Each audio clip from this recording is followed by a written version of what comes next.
একটা ভাস্কর্য আজকে আল্লাহ না করেন কেউ নির্মাণ করে, আমি হামিদ জহিরি সর্বপ্রথম ওটার মধ্যে কুঠারাঘাত করে গুড়া গুড়া করে পায়খানা নিক্ষেপ করে দিই। নাজাহ টিভি মুক্তির কথা বলে। এখন প্রশ্ন হলো, একজন মানুষের পক্ষে এতগুলো কথা সংরক্ষণ করা কি করে সম্ভব? কি করে সাহাবায়ে কেরাম নবীজির জীবনের এই 23 বছরের প্রত্যেকটি কথা, কাজ, মৌন সমর্থন, এমনকি নবীজির চোখের ইশারা, এমনকি নবীজি হাসলে কিভাবে হাসতেন, কোন কোন দাঁত হাসির মধ্যে দেখা যেত, জীবনে কয়বার মারির দাঁত দেখা গেছে, নবীজি কিভাবে হাসতেন, কিভাবে কাঁদতেন, কিভাবে চলতেন বলতেন, এমনকি যেই বিষয়গুলো শরীয়তের সাথে, শরীয়তে আহকামের সাথে রিলেটেড নয়, নবীজি ঘুমের মধ্যে নাক ডাকতেন, এই নাকটা কোন কি পরিমাণ আওয়াজ হতো, নবীজি কিভাবে ঘুমাতেন, কিভাবে হাঁটতেন, সবকিছু এভরিথিং সবকিছু সাহাবায়ে কেরাম পুঙ্খানুপুঙ্খ রূপে সংরক্ষণ করেছেন এবং এই উম্মতের কাছে সব সংরক্ষিত আছে। প্রশ্ন হলো, কি করে এটা সম্ভব? একজন মানুষের মেমোরিতে এগুলো কি করে সম্ভব? মুহতারাম ভাইও, সাহাবায়ে কেরাম নবীজির কাছ থেকে এই কথাগুলো সংরক্ষণ করেছেন 3 পদ্ধতিতে। কয় পদ্ধতি? 3 পদ্ধতি। 1 নাম্বার হেফাজতে ওয়াহি বিল হিফজ। হেফাজতে ওয়াহি বিল হিফজ 1 নাম্বার হলো হিফজের মাধ্যমে। 2 নাম্বার হেফাজতে ওয়াহি বিল কিতাবা। 3 নাম্বার হেফাজতে ওয়াহি বিত তাআমুল। 3 পদ্ধতি, ভালো করে বুঝেন। সাহাবায়ে কেরাম প্রথম পদ্ধতি এই অবলম্বন করেছেন যে নবীজির কাছ থেকে এই দুটো প্রকারের ওয়াহি, ওয়াহি যেটা মাতলু কোরআনে কারীমের ওয়াহি, আর ওয়াহি গায়রে মাতলু নবীজির এই 23 বছরের প্রত্যেকটা কথা, কাজ, মৌন সমর্থন, চলন বলন সবকিছু, এগুলো সব তারা সংরক্ষণ করেছেন মুখস্থ করার মাধ্যমে। কিসের মাধ্যমে? হেফাজতে ওয়াহি বিল হিফজ, হিফজের মাধ্যমে তারা সংরক্ষণ করেছেন। এখন আমি আপনি বড় চিন্তায় পড়ে গেলাম যে এতগুলো কথা, নবীজির জীবনের এত কাজ, এত কিছু, এত বৈচিত্র্যতা এত কাজের মধ্যে, একদিকে তিনি একজন আল্লাহর পয়গম্বর, রাসূল, আখিরি পয়গম্বর, আরেকদিকে তিনি একজন সফল একজন স্বামী, একজন সফল পিতা, একজন সফল রাষ্ট্রনায়ক, একজন সফল সেনাপতি, একজন সফল যোদ্ধা, আবার একজন পৃথিবীর সবচেয়ে উৎকৃষ্ট চরিত্রের মালিক একজন মানুষ। যত গুণ আছে একজন মানুষের মধ্যে, সর্বগুণে গুণান্বিত একজন মানুষ, এত সাইডের বৈচিত্র্যময়, এত কথা, এত কাজ, সাহাবায়ে কেরামের মেমোরিতে জায়গা হলো কি করে? কিভাবে তারা মুখস্থ রাখলেন? এটা একটা প্রশ্ন। কারণ বর্তমান সময়ে আমরা তো ওই যে আমাদের এই যে প্রিয় বক্তা, প্রিয় লেকচারার ডক্টর জাকির নায়েক সাহেবের মেমোরি দেখি তো সবাই হায়রান।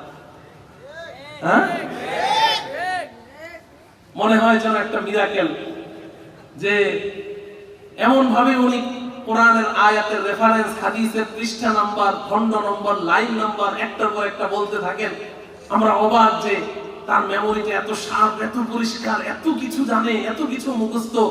অনেকে মনে করে যে উনি যখন বলতে থাকেন মনে হয় এই বুঝি ওহী নাযিল হচ্ছে আর উনি বলছেন। মুহতারাম ভাইও, সাহাবায়ে কেরামকে একটা কথা মনে রাখেন, একটা কথা মনে রাখেন, খুব মনে রাখেন, আল্লাহ রাব্বুল আলামিন পৃথিবীর সমস্ত মানুষগুলোর মধ্য থেকে একটা বাছুনি দিয়েছেন। সর্বপ্রথম বাছুনি দিয়ে আল্লাহ পাক বলেন, আল্লাহু ইয়াসতাফি মিনাল মালাইকাতি রুসুলান ওয়া মিনান নাস, সমস্ত মানুষের মধ্য থেকে বাছাই করে সর্বোৎকৃষ্ট, পূত, পবিত্র চরিত্রের অধিকারী, একেবারে স্বচ্ছ পরিচ্ছন্ন কাঁচের মতো যাদের চরিত্র, যার চরিত্রের মধ্যে একটা তিলক কোনো দাগ নেই, তিল তুল্য, এমন পবিত্র মানুষগুলোকে বাছাই করে আমি আমার পক্ষ থেকে নবুয়ত এবং রিসালাত দান করেছি। তাহলে একটা বাছুরি আল্লাহ পাক প্রথমে দিলেন, দিলে নবী রাসূলদেরকে আলাদা করলেন, সমস্ত মানুষগুলোর মধ্য থেকে ভালো মানুষ, সবচেয়ে ভালো মানুষ বাছাই করলেন, করে আলাদা করলেন। করার পরে এবার আল্লাহ রাব্বুল আলামিন বাকি মানুষগুলোর মধ্যে আবার একটা বাছুরি দিলেন, আবার একটা বাছুরি দিয়ে এদের মধ্য থেকে সবচেয়ে ভালো মানুষগুলো বাছাই করে আল্লাহ রাব্বুল আলামিন আমাদের নবীজির সাহাবী হওয়ার জন্য নির্বাচন করেছেন। আল্লাহ পাক বলেন উলাইকাল্লাযীনা ইমতাহানাল্লাহু কুলুবাহুম লিত্তাকওয়া, আমি নবীদেরকে যেমন পরীক্ষা করেছি আমার রাসূলের প্রত্যেকটা সাহাবীর তাকওয়ার পরীক্ষা আমি আল্লাহ নিয়েছি, এবং তাকওয়ার পরীক্ষায় আমার রাসূলের প্রত্যেকটা সাহাবী শতভাগ উত্তীর্ণ হয়ে গেছে। নবীগণ যেমন বাছাইকৃত, সাহাবায়ে কেরামও কি বাছাইকৃত। কেন সাহাবাকে বাছাই করলেন? এই ১৬ লক্ষ সাহাবায়ে কেরামকে আল্লাহ পাক বাছাই করেছেন নবীজির কাছ থেকে এই উভয় প্রকারের ওহীকে কি করার জন্য? সংরক্ষণ করার জন্য। নবীজির কাছ থেকে এই উভয় প্রকারের ওহী তারা সংরক্ষণ করেছেন কয় পদ্ধতিতে? কথা বলেন, কয় পদ্ধতি? এক নম্বর আমি বলেছি হেফাজতে ওহী বিল হিফজ। এবার প্রশ্ন, এদের স্মৃতিশক্তি, এদের মেমোরিটা কি পরিমাণ শক্তিশালী ছিল? আমি আবু বকরের কথা বলবো না, ওমর, উসমান, আলীর কথা বলবো না, সাহাবায়ে কেরামের মধ্যে সর্বশ্রেষ্ঠ আলেম আব্দুল্লাহ ইবনে মাসউদের কথা বলবো না, শ্রেষ্ঠ মুফাসসির ইবনে আব্বাসের কথা বলবো না, আবু মুসা আশআরীর মতো ফকিহ সাহাবীর কথা বলবো না, আবু হুরায়রার মতো সর্বশ্রেষ্ঠ সবচেয়ে বেশি হাদিস বর্ণনাকারী সাহাবী, তাদের মেধার কোনো বর্ণনা আপনাদেরকে দিচ্ছি না। আমি অখ্যাত একজন সাহাবী যার নাম আপনারা জীবনেও শুনেন নাই অনেকেই, এমন একজন সাহাবীর আমি শুধু তার ব্রেনের কথাটা আপনাদেরকে বলি, শুধু বুঝার জন্য সাহাবায়ে কেরামকে আল্লাহ পাক কি পরিমাণ মেধা দিয়ে দুনিয়াতে পাঠিয়েছেন। আপনারা জানেন নবীজি সাল্লাল্লাহু আলাইহি ওয়াসাল্লামের প্রিয় চাচা হযরতে হামজা ইবনে আব্দুল মুত্তালিব, উহুদের যুদ্ধে যিনি শহীদ হয়েছিলেন, যাকে সাইয়্যিদুশ শুহাদা বলা হয়, এই হামজা রাদিয়াল্লাহু তাআলা আনহুকে শহীদ করেছিল যে মানুষটি, তার নাম ছিল ওয়াহশী। ওয়াহশী একজন কৃতদাস গোলাম। নবীজি সাল্লাল্লাহু আলাইহি ওয়াসাল্লাম মক্কা বিজয়ের পরে, ফাতহে মক্কার পরে মক্কাবাসী কাফের, মুশরিক, বেঈমান সব থরথর করে কাঁপছে যে মুহাম্মদ এবং মুহাম্মদের সাহাবীদের উপরে আমরা যেই নির্যাতন করেছি, যেই জুলুম করেছি, এবং অবশেষে তাদেরকে মাতৃভূমি থেকে বের করে দিয়েছি, বারবার তাদেরকে আমরা আক্রমণ করেছি, হামলা করেছি, অন্যায় করেছি। আজকে তো মুহাম্মদ একটা চোখের ইশারা দিলেই আমাদেরকে কচু কাটা করে ফেলবে। তার সাহাবীরা সব থরথর করে কাঁপছে। নবীজি সাল্লাল্লাহু আলাইহি ওয়াসাল্লাম বাইতুল্লাহর সামনে দাঁড়িয়ে বললেন, লা তাসরিবা আলাইকুমুল ইয়াউম ইযহাবু ফাআনতুমুত তুলাকা, আজকে তোমাদের বিরুদ্ধে আমার কোনো অভিযোগ নেই, যাও সবাইকে আমি সাধারণ ক্ষমা ঘোষণা করে দিলাম। তবে নবীজি বললেন 11 জন কালপিট, ব্ল্যাক লিস্টেড 11 জনকে আমি ক্ষমা করব না। এই 11 জনের নাম ধরে ধরে নবীজি বলে দিলেন, এর মধ্যে কয়েকজন নারীও আছে, এদের নাম ধরে ধরে বলে দিলেন, এদেরকে আমি ক্ষমা করব না, এদেরকে যেখানে পাও সেখানেই শেষ করে দাও, যেখানে পাও সেখানে শেষ করে দাও। এই 11 জনের নাম ঘোষণার সাথে সাথে সবাই তো আত্মগোপন করে ফেললো।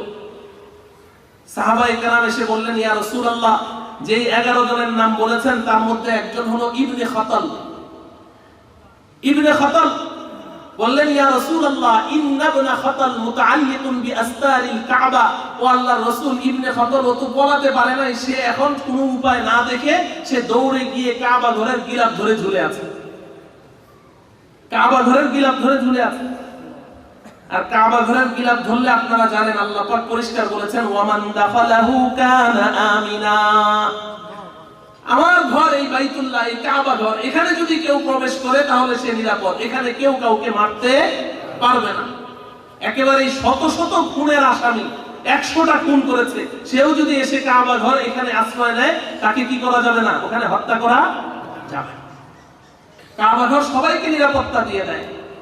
মুহতারাম ভাইও ভালো করে শুনেন, এই ইবনে খাতাল, ওর নামটাই 11 জনের লিস্টে কেন এসেছিল? এই ইবনে খাতাল নবীজিকে ঠাট্টা বিদ্রুপ করে কবিতা রচনা করত, নবীজির বিরুদ্ধে বিভিন্ন জায়গায় অপপ্রচার করত। কিছু নর্তকী কিনেছে, নাচনেওয়ালি, নাচে যে, এরকম নর্তকী কিনে এনে এদেরকে মানুষের সামনে নাচায় আর নবীজির ব্যাপারে ব্যঙ্গোক্তি করে, উপহাস করে, নবীজিকে তুচ্ছ তাচ্ছিল্য করে, এই ব্যঙ্গ করে করে কবিতা আবৃত্তি করে সে গেয়ে গেয়ে মানুষের সামনে শোনাতো। এই নবীজিকে ব্যঙ্গকারী ইবনে খাতাল, সে যখন কাবা ঘরের গিলাফ ধরে ঝুলে থাকলো, নবীজি বললেন, আল্লাহর রাসূলকে যে ব্যঙ্গ করে তার কোনো ক্ষমা নেই, কাবা ঘর যে মানুষকে নিরাপত্তা দেয়, আল্লাহর রাসূলের ব্যঙ্গকারীকে কাবা ঘর নিরাপত্তা দিতে পারবে না, ওখানেই তাকে কতল করে দাও, ওখানেই কতল করে দাও। ওই কাবা ঘর ওখানে ধরে ঝুলে আছে, আর ওখানেই তাকে কতল করে দেওয়া হয়েছে। এই 11 জনের লিস্টের মধ্যে ওয়াহশীর নামটাও ছিল। ওয়াহশী হামজা রাদিয়াল্লাহু তাআলা আনহুর হত্যাকারী। ও পালিয়ে চলে গেছে তায়েফ, তায়েফে চলে গেছে। সাহাবায়ে কেরাম তাকে খুঁজছেন। কেউ গিয়ে তাকে পরামর্শ দিল, ওয়াহশী এক কাজ করো, নবীজিকে আমরা বলতে শুনেছি ইন্নাল ইসলাম ইয়াহদিমু মা কানা ক্বাবলাহু, যে ইসলাম যদি কেউ খালেস দিলে, খাঁটি দিলে, তওবা করে ইসলাম কবুল করে, তো ইসলাম কবুল করার সাথে সাথে তার পূর্বের জীবনের সমস্ত গুনাহ আল্লাহ পাক মাফ করে দেন, কোনো গুনাহ আর থাকে না, সে মাসুম হয়ে যায়। তুমি এক কাজ করো, বিভিন্ন প্রতিনিধি দল এখন নবীজির কাছে যাচ্ছে আর ইসলাম কবুল করছে, তুমি একটা প্রতিনিধি দলের মাঝখানে তুমি গোপনে তাদের সাথে মিশে যাও, কোন সাহাবী যেন দেখতে না পারে। কোন রকম নবীজির সামনে গিয়ে যদি খালি কালিমায়ে শাহাদাতটা পড়ে ইসলাম কবুল করতে পারো, তাহলেই তো বাস হয়ে গেল, আর তোমাকে কেউ মারতে পারবে না। ওয়াহশী তাই করলো, খুব গোপনে একটা ওয়াফদের ভেতরে ঢুকে গেল, প্রতিনিধি দলের সাথে গিয়ে সোজা নবীজির সামনে গিয়ে উপস্থিত হয়েই বলল, আশহাদু আল্লা ইলাহা ইল্লাল্লাহ ওয়া আশহাদু আন্না মুহাম্মাদান আবদুহু ওয়া রাসূলুহু। মুসলমান হয়ে গেল। এখন তো নবীজির ঘোষণা ইন্নাল ইসলাম ইয়াহদিমু মা কানা ক্বাবলাহু, পূর্বের সব অপরাধ ক্ষমা। এখন তো সে সাহাবী। নবীজি সাল্লাল্লাহু আলাইহি ওয়াসাল্লাম ওয়াহশীকে বললেন, ওয়াহশী তুমি তো এখন ইসলাম কবুল করেছো, তুমি যে একজন সাহাবী হয়ে গেছো, নিষ্পাপ, এখন আর তোমার কোনো গুনাহ নেই। তবে ওয়াহশী, আমি রাসূল তোমাকে নির্দেশ দিচ্ছি, এই মুহূর্তে তুমি আমার সামনে থেকে সরে যাও। আমি যতদিন এই পৃথিবীতে জীবদ্দশায় আমি থাকবো, জীবিত থাকবো, এক মুহূর্তের জন্য তুমি আমার সামনে এসো না। কারণ আমি যখনই তোমাকে দেখবো, আমার প্রিয় চাচা হামজার চেহারাটা আমার চোখের সামনে ভাসবে, আমার চোখে পানি আসবে। আর কোন রাসূলকে, কোন নবীকে, কোন উম্মতের পক্ষে কাঁদানো, নবীর চোখ দিয়ে পানি ঝরানো, এটা হারাম, জায়েজ নেই। তোমার কারণে যদি আমার চোখে পানি আসে, তুমি বড় ক্ষতিগ্রস্ত হয়ে যাবে। এজন্য এই মুহূর্তে তুমি এখান থেকে পালিয়ে যাও, সরে যাও। হযরতে ওয়াহশী চলে গেলেন, তায়েফ চলে গেলেন। নবীজি দুনিয়া ছেড়ে চলে গেলেন। ওয়াহশী আর মদিনায় আসেন নাই। নবীজির ইন্তেকালের বেশ কিছুদিন পরে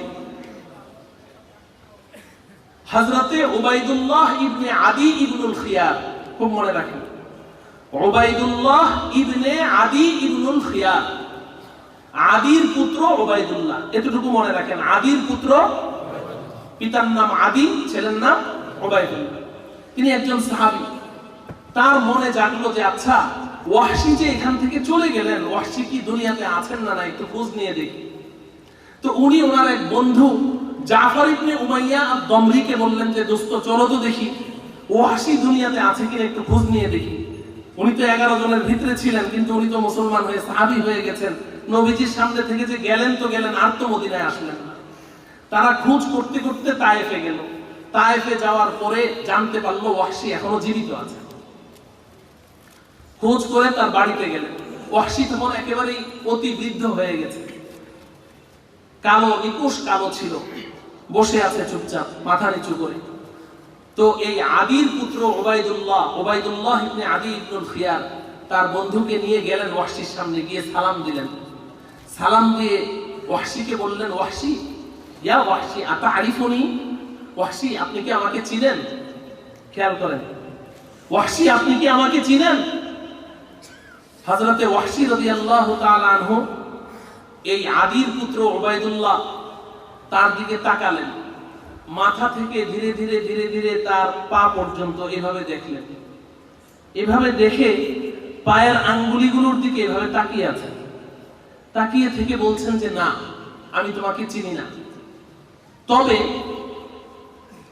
আমি যখন কৃতদাস গোলাম ছিলাম অনেক বছর আগে, তো আদি নামক একজন ব্যক্তির একটা পুত্র সন্তান জন্মগ্রহণ করেছে, তার নাম ছিল উবাইদুল্লাহ। তো ওই সন্তানটা যেই দিন জন্মগ্রহণ করেছিল, সেই দিন ওই সন্তানটাকে টাওয়াল দিয়ে পেঁচিয়ে আমার কোলে দেয়া হয়েছিল ধাত্রীর কাছে দেওয়ার জন্য। আরব দেশে তখন প্রচলন ছিল, বাচ্চাদেরকে ওই গ্রামের নারীরা এসে নিয়ে যেত, গ্রামে নিয়ে লালন পালন করত। ওখানকার আবহাওয়া ভালো এবং ভাষাটা শুদ্ধ ছিল। নবীজিকে যেমন হযরতে হালিমা নিয়ে গেলেন। তো এরকম দুধমার কাছে দেওয়ার জন্য একদিনের বাচ্চাটা আমার কোলে দিয়েছিল, পুরাটা শরীর টাওয়াল দিয়ে পেঁচানো ছিল, তার পায়ের আঙ্গুলিগুলো শুধু বাইরে ছিল। তো ওই বাচ্চার পায়ের আঙ্গুলিগুলোর সাথে তোমার পায়ের আঙ্গুলিগুলোর খুব মিল দেখা যাচ্ছে। সুবহানাল্লাহ। এই তো সেই ওবাইদুল্লাহ না? এবার বুঝেন তার মেধা। আল্লাহ রাব্বুল আলামিন একজন সাহাবী ওয়াহশীর কথা বললাম, বাকিদের কথা বললাম না। এইভাবে সাহাবায়ে কেরামকে আল্লাহ পাক নির্বাচন করেছেন, তাদের মেধা আল্লাহ পাক এমন দিয়েছেন যেটা আমরা কল্পনাও করতে পারবো না। মুহতারাম হাজিরিন, এই সাহাবায়ে কেরামকে আল্লাহ পাক নির্বাচন করেছেন নবীজি সাল্লাল্লাহু আলাইহি ওয়াসাল্লামের কাছ থেকে উভয় প্রকারের ওহী ধারণ করার জন্য। মেমোরিতে তারা মুখস্থ করে এটাকে সংরক্ষণ করেছেন। 2 নাম্বার, হেফাজতুল ওয়াহী বিল কিতাবা, লিখনের মাধ্যমে সংরক্ষণ করেছেন। 3 নাম্বার, হেফাজতে ওয়াহী বিত তাআমুল, আমলের মাধ্যমে তারা এই ওয়াহীকে সংরক্ষণ করেছেন। এই 3 পদ্ধতিতে সাহাবায়ে কেরাম এই উভয় প্রকারের ওয়াহী, কোরআনের ওয়াহী এবং নবীজির 23 বছরের জিন্দেগীর ওয়াহী, এই উভয় প্রকার ওয়াহীকে সাহাবায়ে কেরাম এভাবে সংরক্ষণ করে হুবহু এই আমানতটুকু নবীজির কাছ থেকে প্রাপ্ত এই উভয় প্রকারের ওয়াহীর আমানত তারা হুবহু তাবেঈনদের কাছে পৌঁছিয়ে দিয়েছেন। তাবেঈনদের কাছে পৌঁছিয়েছেন। তাবেঈনদের একটা জামাত আল্লাহ পাকের পক্ষ থেকে নির্বাচিত, এই জামাত এই ইলমটাকে সংরক্ষণ করেছেন, উভয় প্রকারের কোরআনকে সংরক্ষণ করেছেন, ওয়াহিয়ে মাতলু ওয়াহিয়ে গায়রে মাতলুকে, এই উভয় প্রকার ওয়াহীকে সংরক্ষণ করেছেন, করে তারা তাদের পরবর্তী প্রজন্মের কাছে পৌঁছিয়ে দিয়েছেন। এইভাবে প্রজন্ম পরম্পরায় আল্লাহ রাব্বুল আলামিনের এই আমানত জিবরাইল আমিনের মাধ্যমে নবীজির কাছে যা এসেছে, এই আমানত সাহাবায়ে কেরাম সংরক্ষণ করেছেন, তাবেঈনদের কাছে পৌঁছিয়েছেন, তাবেঈনরা সংরক্ষণ করেছেন, তাবেঈনের কাছে পৌঁছিয়েছেন, তাবেঈন সংরক্ষণ করেছেন, পরবর্তীদের কাছে পৌঁছিয়ে দিয়েছেন। এইভাবে প্রতি যুগে এক একটি জামাতকে আল্লাহ পাক নির্বাচন করেছেন, বাছাই করেছেন। এটা আমার কথা নয়, আমি বলছি না, আল্লাহ পাক কালামে পাকে ঘোষণা দিচ্ছেন, সুম্মা আওরাসনাল কিতাবাল্লাযীনা আসতাফাইনা মিন ইবাদিনা, সুম্মা আওরাসনাল কিতাবাল্লাযীনা আসতাফাইনা মিন ইবাদিনা। আমি নবীদেরকে যেভাবে বাছাই করেছি, সাহাবাদেরকে যেভাবে বাছাই করেছি, এরপরে সাহাবাদেরকে বাছাই করার পরে এই উম্মতের মধ্যে আরেকটা বাছুনি দিয়েছি। আল্লাহ পাক নিজে বলছেন আরেকটা বাছুনি দিয়েছি। ইসতাফাইনা, ইসতাফা শব্দ উলামায়ে কেরাম মনে রাখেন, আমার ভাইয়েরা মনে রাখেন, ইসতাফা শব্দটি শুধু নবীদের ব্যাপারে আল্লাহ ব্যবহার করেছেন, আর আরেকটি জামাতের ব্যাপারে, একমাত্র আরেকটি জামাতের ব্যাপারে ইসতাফা শব্দটি ব্যবহার করেছেন। সুম্মা আওরাসনাল কিতাবাল্লাযীনা আসতাফাইনা মিন ইবাদিনা। এই গোটা পৃথিবীর মানুষের মধ্যে আরেকটা দলকে আমি নির্বাচন করেছি, বাছাই করেছি। এই দলটিকে আমি আমার ওহী, উভয় প্রকার ওহীর এই আমানত সংরক্ষণের জন্য তাদেরকে আমি নির্বাচন করেছি। এই জন্য প্রত্যেক যুগে প্রত্যেক জামানায় এমন একটি দল থাকবে যারা এই যে নবীজির কাছ থেকে প্রাপ্ত আমানত, সাহাবায়ে কেরাম থেকে প্রাপ্ত আমানত তাবেঈন, এইভাবে প্রজন্ম পরম্পরায় প্রত্যেক যুগে একটা দল। এই দলটি সম্পর্কে নবীজি বলেছেন, ক্বালা রাসূলুল্লাহ সাল্লাল্লাহু আলাইহি ওয়াসাল্লাম, ইয়াহমিলু হাযাল ইলমা মিন কুল্লি খালাফিন উদুলু। নবীজি বলছেন, তোমরা যতই জুতা মারো, তালে তালে স্লোগান দাও, নবীজি কি বলছেন শুনেন, ইয়াহমিলু হাযাল ইলমা মিন কুল্লি খালাফিন উদুলু। প্রত্যেক পরবর্তী প্রজন্মের কিছু সত্যনিষ্ঠ, ন্যায়পরায়ণ, কিছু সৎ মানুষ, আল্লাহর পক্ষ থেকে নির্বাচিত কতগুলো ভালো মানুষ, সত্যনিষ্ঠ মানুষ, এরা তাদের পূর্বের প্রজন্ম, পূর্ব প্রজন্মের কাছ থেকে এই উভয় প্রকার ওহীকে সংরক্ষণ করবে, ধারণ করবে। ইয়াহমিলু হাযাল ইলমা মিন কুল্লি খালাফিন উদুলু। নবীজি বলছেন এরা হবে ওই যুগের শ্রেষ্ঠ মানুষ, সত্যবাদী এবং ভালো মানুষ। এরা তাদের পূর্ববর্তী প্রজন্মের কাছ থেকে আমার রেখে যাওয়া এই আমানতটাকে গ্রহণ করবে এবং এটা নিয়েই সারাটা জীবন তারা চিন্তা, গবেষণা এবং এটার প্রচার প্রসার, এটার শিক্ষাদান, শিক্ষা গ্রহণ, এই কাজেই জীবনটাকে তারা কাটিয়ে দিবে। এই জামাতটার দায়িত্ব হবে 3টি। এই জামাতের দায়িত্ব কয়টি হবে? 3টি। 1 নাম্বার, ইয়ানফুনা আনহু তাহরিফাল গালিন ওয়া ইনতিহালাল মুবতিলিন ওয়া তা'ওয়িলাল জাহিলিন। নবীজি বলেন এই উলামায়ে কেরামের জামাত যারা এই আমানত সংরক্ষণ করবে তাদের তিন কাজ শুনে রাখেন। তিন কাজের ব্যাখ্যা তো এখন দেয়া যাবে না, আমার নির্দিষ্ট সময় শেষ। আমি শুধু তিন কাজের শিরোনামটা বলে যাই, ব্যাখ্যাটা আল্লাহ পাক চাইলে অন্য সময় দেয়া যাবে। এক নম্বর হলো ইয়ানফুনা আনহু তাহরিফাল গালিন, এই উম্মতের মধ্যে কিছু সীমা লঙ্ঘনকারী থাকবে যারা আমার এই রেখে যাওয়া আমানত উভয় প্রকার ওয়াহিয়ে মাতলু ওয়াহিয়ে গায়রে মাতলু, কুরআন এবং হাদিস, এই কুরআন এবং হাদিস এই দুইটা নিয়ে কিছু সীমা লঙ্ঘনকারী আছে, এগুলোকে বিকৃত করতে চেষ্টা করবে, এগুলোকে পরিবর্তন করতে চেষ্টা করবে। ইয়ানফুনা আনহু, এই উলামায়ে কেরামের দায়িত্ব হলো ওই সীমা লঙ্ঘনকারীদের সমুচিত জবাব দিয়ে এই দ্বীন বিকৃতির হাত থেকে এই দ্বীনকে তারা রক্ষা করবে। দুই নাম্বার ওয়ানকিহালাল মুবতিলিন, কিছু বাতিল পন্থী থাকবে যারা এই দ্বীন সম্পর্কে মিথ্যাচার করবে, মিথ্যা কথা বলতে থাকবে। এই মিথ্যাচারদের মিথ্যাচারিতা থেকে এই পবিত্র দ্বীনকে সংরক্ষণ করবে আমার ওই পবিত্র জামাত যারা আমার আমানতকে রক্ষা করবে। ওয়া তা'বিলাল জাহিলিন, এবং মূর্খ অর্বাচীন কিছু মানুষ আছে যারা মূর্খ হওয়া সত্ত্বেও নিজেকে বড় পণ্ডিত সাজাবে, বলবে যে আরে ইমাম আবু হানিফা কি জানতো, আমি সবচেয়ে ভালো জানি, আমি বড় শায়েখ, আমি বড় মাদানি। এরকম কতগুলো জাহেল মূর্খ, ওয়া তা'বিলাল জাহিলিন, এরকম মূর্খ অর্বাচীনরা তারা নিজেরা মূর্খ হওয়া সত্ত্বেও, জ্ঞান স্বল্প হওয়া সত্ত্বেও নিজেদেরকে বড় পণ্ডিত বলে এই কোরআন ও হাদিসের অপব্যাখ্যা করবে, তা'বিল করবে। এই কোরআন ও হাদিসের অপব্যাখ্যার হাত থেকে এই পবিত্র দ্বীনকে রক্ষা করবে ওই পবিত্র জামাত। মুহতারাম হাজিরিন, এই দায়িত্ব আমাদেরকে কে দিয়েছেন? আল্লাহ দিয়েছেন, আল্লাহর রাসূল দিয়েছেন। অতএব আজকে যারা এই দ্বীনকে বিকৃত করছে, আজকে আমার বড় আফসোস লাগে যারা জানে না জেনে অপরাধ করে, যারা না জেনে অপরাধ করে তাদের অপরাধ বড় না, যারা বুঝে শুনে অপরাধ করে তাদের অপরাধ বড়। যারা বুঝে শুনে অপরাধ করে, আজকে আমার মতো এরকম টুপি দাড়িওয়ালা, আমার মতো পাঞ্জাবিওয়ালা, আজকে কতগুলো মুনাফিক, মনে রাখবেন এই দ্বীনকে কাফের মুশরিক বেঈমানরা এতটা ক্ষতি করতে পারে নাই, মুনাফিকরা যতটা ক্ষতি করেছে। কিছু মুনাফিক এখন আমরা এই শরীয়ত বিরোধী কাজগুলোর ব্যাপারে যখন উম্মতে মুসলিমাকে সজাগ করছি, মানুষকে সচেতন করছি যে মূর্তি বানানো যাবে না, ভাস্কর্য নির্মাণ করা যাবে না, এই সময়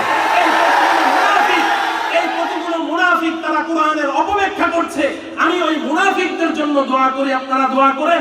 এই মুনাফিকগুলো সবচেয়ে বড় ক্ষতি করছে, তারা কোরআনের অপব্যাখ্যা করছে, হাদিসের অপব্যাখ্যা করছে। তারা বলছে ভাস্কর্য আর মূর্তি এক নয়, ভাস্কর্য নির্মাণ করা যায়, এইভাবে বলে বলে তারা আমাদের দেশের জনগণকে বিভ্রান্ত করছে, সরকারকেও বিভ্রান্ত করছে। ইসলামের দুশমনেরা হুঁশিয়ার শব্দ, উলামায়ে দেওবন্দ জিন্দাবাদ, মুহতারাম হাজিরিন, একটি কথা আমরা নিজেদের কথা বলি, আমরা কেন সমালোচনা করছি না, নিজেদের কথা বলি। রাসূলুল্লাহ সাল্লাল্লাহু আলাইহি ওয়াসাল্লাম যখন মক্কা বিজয়ের পরে যখন বাইতুল্লাহ প্রবেশ করলেন, বাইতুল্লাহর মধ্যে মূর্তি ছিল কি ছিল না? কয়টা মূর্তি ছিল? 360টা মূর্তির মধ্যে সহিহ হাদিসের মধ্যে আছে, বুখারী শরীফের মধ্যেও আছে, 360টা মূর্তির মধ্যে হযরত ইব্রাহিম আলাইহিস সালামেরও একটা মূর্তি ছিল। কার মূর্তি ছিল? ইব্রাহিম আলাইহিস সালামের মূর্তি। ইব্রাহিম আলাইহিস সালাম আমাদের জাতির পিতা, আমাদের মিল্লাত আবিকুম ইব্রাহিম, কে বলেছেন? আমাদের মুসলমানদের জাতির পিতা কে? ইব্রাহিম আলাইহিস সালাম। তো ইব্রাহিম আলাইহিস সালাম আমাদের মুসলিম জাতির পিতা, শুধু আমাদের পিতা না, আমাদের নবীজিরও পিতা, আমাদের নবীজিরও পিতা। ইব্রাহিম আলাইহিস সালামের দুই পুত্র হযরত ইসমাঈল আর হযরত ইসহাক আলাইহিস সালাম। ইসহাক আলাইহিস সালামের থেকে তো অনেক নবী রাসূল এসেছেন, আর ইসমাঈল আলাইহিস সালামের বংশে একমাত্র কে এসেছেন? আমাদের নবীজি। ইব্রাহিম আলাইহিস সালাম বংশীয়ভাবেও আমাদের নবীজির পিতা, ধর্মীয়ভাবেও আমাদের নবীজির পিতা। পিতা সেই ইব্রাহিম আলাইহিস সালাম। ইব্রাহিম তো এমন পয়গম্বর যার নাম নামাজে উচ্চারণ করতে হয়, নামাজে উচ্চারণ না করলে আল্লাহ নামাজ কবুল করেন না। আল্লাহুম্মা সাল্লি আলা মুহাম্মাদিন ওয়া আলা আলি মুহাম্মাদ কামা সাল্লাইতা আলা তো যার নাম না নিলে নামাজ কবুল হয় না, সেই খলিলুল্লাহ ইব্রাহিম আলাইহিস সালাম, যিনি এতটাই প্রিয় যে তার প্রত্যেকটা নফল হরকতকে আল্লাহ পাক কিয়ামত পর্যন্ত বাকি রাখার জন্য, হাজী সাহেবদের জন্য তার সমস্ত নড়াচড়া, শুধু তার না, তার সহধর্মিনী হাজরা আলাইহিস সালামের দৌড়টাকেও আল্লাহ পাক হজের মধ্যে জিয়ে রেখেছেন।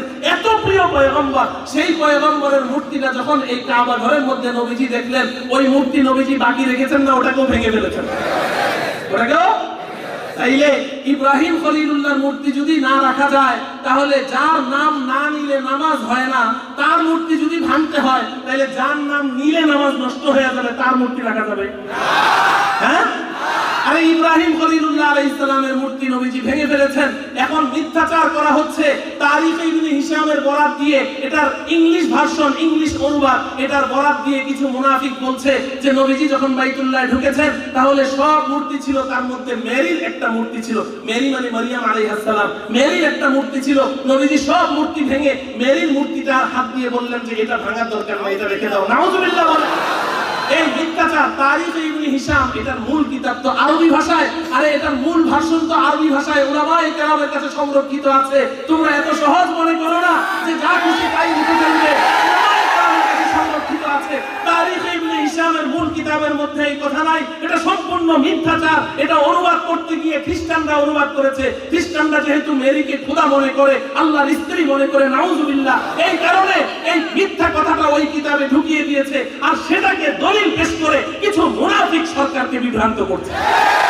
মুহতারাম হাজিরিন, মুহতারাম হাজিরিন, আরো পরিষ্কার বলে দিতে চাই, নবীজি সাল্লাল্লাহু আলাইহি ওয়াসাল্লাম তিনি তার সহধর্মিণী হযরত আয়েশা রাদিয়াল্লাহু তাআলা আনহা, 9 বছর বয়স, আম্মাজান হযরত আয়েশা বলেন আমি পুতুল খেলতাম, আমার সাথে আমার কিছু খেলনার সাথী এরাও আমার সাথে পুতুল খেলতো। নবীজি যখন ঘরে আসতেন, খেলনার সাথীরা সবাই দৌড়ে লুকিয়ে যেত। নবীজি গিয়ে আবার সাথীদেরকে বলতেন যাও আয়েশার কাছে যাও, খেলো। এই যে ছোটবেলায় আয়েশা রাদিয়াল্লাহু তাআলা আনহা পুতুল খেলতেন। আচ্ছা, আপনাদেরকে আমি জিজ্ঞাসা করি, এখানে মুরব্বী যারা আছেন, হয়তো এই নওজোয়ান যারা আছে তারা হয়তো বলতে পারবে না, কিন্তু আমি তো ছোটবেলায় দেখেছি এই যে পুতুল খেলে যে বাচ্চারা কাপড় দিয়ে, এই যে কাপড়, এই যে আমার সামনে দেখেন, এই যে টিস্যুটা দেখেন, এটাকে এরা পুতুল বানাইতো কিভাবে? এইভাবে কাপড় এইভাবে পেঁচিয়ে, আমি নিজে দেখেছি, এইভাবে পেঁচিয়ে এই কাপড়টাকে এরকম করতো, এরকম করে একটা ঝাড়ু শলা এটার মধ্যে এইভাবে ভেঙে ঢুকিয়ে দিত, দিয়ে এখানে সুতা দিয়ে বাঁধতো। এই শলাটার এটা হলো এক হাত, এটা এক হাত, আর এটা হলো পুতুল। দেখেছেন? এই কাপড়ের পুতুল, এই কাগজের পুতুল। আয়েশা রাদিয়াল্লাহু তাআলা আনহা এই কাপড় দিয়ে পুতুল খেলতেন, আর এই পুতুল খেলা, এটাকে এখন তারা দলিল পেশ করছে যে এটা দ্বারা বোঝা যায় যে ভাস্কর্য নির্মাণ করা যাবে। নাউজুবিল্লাহ বলেন। ভাই, এই যে আমি পুতুল বানাইলাম, এটার নাক আছে, চোখ আছে, মাথা আছে, মুখ আছে, তো এটা তো একটা অসম্পূর্ণ আকৃতির একটা পুতুল। এটা তো নাক মুখ চোখ কিছুই নাই, আর নাক মুখ চোখ যদি না থাকে এটা কোনো ভাস্কর্য না, এটা কোনো মূর্তি না, এটা তো শরীয়তে যায়। তো তোমরাও মাথা, নাক মুখ চোখ ছাড়া তোমরা বানাও, আমরা কিচ্ছু বলবো না। শরীয়ত বিকৃতি, নবীজি দায়িত্ব দিয়েছেন, ওয়ানকিহালাল মুবতিলিন, বাতিলপন্থীরা এমন মিথ্যা কথা বলবে, আর সীমা লঙ্ঘনকারীরা এরকম দিন বিকৃতি করতে থাকবে, দিন বিকৃত করবে। এরা আরেকটা দলিল পেশ করেছে, হযরতে সুলাইমান আলাইহিস সালাম, উনি তো জিনদের কথা শুনতেন, জিনরাও তার কথা শুনতো, জিনের ভাষা বুঝতেন। তো সুলাইমান আলাইহিস সালাম সম্পর্কে আল্লাহ পাক কোরআনে বলছেন, ইয়ামালুনা লাহু মা ইয়াশাউ মিন মাহারিবা ওয়া তামাথিলা ওয়া জিফানিন কাল জাওয়াবি ওয়া কুদুরির রাসিয়াত। যে সুলাইমান আলাইহিস সালামের নির্দেশেই তারা কি করত? তারা মিহরাব তৈরি করত, মিম্বার তৈরি করত, এবং তারা ভাস্কর্য নির্মাণ করত। তামাসিল কিমসালুনের বহুবচন। তাইলে সুলাইমান আলাইহিস সালামের এই ইশারায় যদি জিনরা ভাস্কর্য নির্মাণ করতে পারে, উনি তো একজন উলুল আজম পয়গম্বর, তাইলে ভাস্কর্য যদি হারাম হয় তাহলে উনি কেমনে নির্মাণ করলেন? আমি এটার দুইটা জবাব দেই। বড় বড় মুফতি সাহেবরা তো আরো অনেক জবাব দিতে পারবেন। আমার 1 নম্বর জবাব হলো যে সুলাইমান আলাইহিস সালাম ভাস্কর্য নির্মাণ করতে বলেছেন, এই কারণে তুমিও ভাস্কর্য নির্মাণ করছো। তুমি কি সুলাইমান আলাইহিস সালামের উম্মত না মুহাম্মাদের উম্মত? হ্যাঁ, সুলাইমান আলাইহিস সালামের ধর্মে যা যা আছে সবকিছুই তুমি যদি করতে পারো, যদি ওইটা তোমার জন্য বৈধ হয়, তাহলে আমি বলবো আদম আলাইহিস সালামের শরীয়তে তো আপন ভাই আপন বোনকে বিয়ে করতো কি করতো না? এখন তুমি করতে পারবে? হ্যাঁ, আদম আলাইহিস সালামের শরীয়তে তো আপন ভাই বোন বিবাহ বৈধ ছিল, এখন সেটা বৈধ নাই কেন? ওই যুগের ওই নবীর জন্য বৈধ ছিল, এখন এটা কি নয়? বৈধ নয়। আমি যদি এখন বলি, আমার ওই সমস্ত ভান্ডারি ভাইয়েরা, মাজার পূজারী ভাইয়েরা, পিশাবকে যারা সিজদা করে, তারা যদি বলে যে আল্লাহ রাব্বুল আলামিন ফেরেশতাদেরকে বললেন আদমকে সিজদা করতে, আদম তো মানুষ, আদমকে সিজদা করতে ফেরেশতাদেরকে হুকুম করলেন। ইউসুফ আলাইহিস সালামের ভাইয়েরা ইউসুফ আলাইহিস আলাইহিসসালামকে সিজদা করতে পারলেন, তাইলে আমরা কেন পিশাচকে সিজদা করব না? এই কথা বললে কি জবাব দিবেন? আরে বেওকুফ, এটা ওই ধর্মে জায়েজ ছিল, এই ধর্মে কি নাই? পূর্বের ধর্মে যা জায়েজ সবকিছু এই ধর্মে কি না জায়েজ? না, এই ধর্মে এটা রহিত হয়ে গেছে। দুই নম্বর কথা হলো, সুলাইমান আলাইহিস সালামের ওই ভাস্কর্য তারা নির্মাণ করত, এগুলো ছিল আপনার এই প্রাণীর ভাস্কর্য নয়, যেগুলো প্রাণহীন বস্তু, এগুলোর ভাস্কর্য। বিশুদ্ধ তাফসীর থেকে তারা মানুষকে ডাইভার্ট করে এরকম পথভ্রষ্ট করছে। আমি বলে দিতে চাই মুহতারাম হাজিরিন, আজকে আমি হামিদ জহিরি ঘোষণা দিচ্ছি, আমার বাবা তো একজন আলেম, আমার বাবা মুফতি ফজলুল হক আমিনী রাহমাতুল্লাহি আলাইহির ক্লাসমেট ছিলেন, একজন হাফেজে কোরআন, মাত্র 6 মাসে তিনি হাফেজ হয়েছেন। তার ভাস্কর্য, তিনি বিছানায় পড়ে আছেন আজকে 15 বছর, তার যদি একটা ভাস্কর্য আজকে আল্লাহ না করেন কেউ নির্মাণ করে, আমি হামিদ জহিরি সর্বপ্রথম ওটার মধ্যে কুঠারাঘাত করে গুড়া গুড়া করে পায়খানা নিক্ষেপ করে দিই। আল্লাহ না করেন, আল্লাহ না করেন, শুধু তাই নয়, আল্লাহ না করেন যদি কোনো কুলাঙ্গার আমাদের নবীজির কোনো ভাস্কর্য নির্মাণ করে, সবাই যদি ভয় পায়, আমি সর্বপ্রথম ওটার মধ্যে কুঠারাঘাত করে এটাকে গুড়া গুড়া করে ফেলবো। এটার নামই হচ্ছে ঈমান, এটার নামই হচ্ছে ঈমান। ঈমান সবার আগে। তোমরা যদি উলামায়ে কেরাম এই হক্কানি জামাতের সুরে সুর মিলাতে ভয় পাও, যে কোনো কারণেই হোক, দলের কারণে হোক কিংবা অন্য কোনো কারণে তোমাদের বাধা থাকে, আল্লাহর ওয়াস্তে জবানকে বন্ধ রাখো, উলামায়ে কেরামের বিরুদ্ধে বিষোদাগার করো না। ইতিহাস সাক্ষী, যারা এই সমস্ত হক্কানি জামাতের সাথে বিষোদাগার করেছে তারা ধ্বংস হয়ে গেছে, ধ্বংস হয়ে গেছে, ধ্বংস হয়ে গেছে।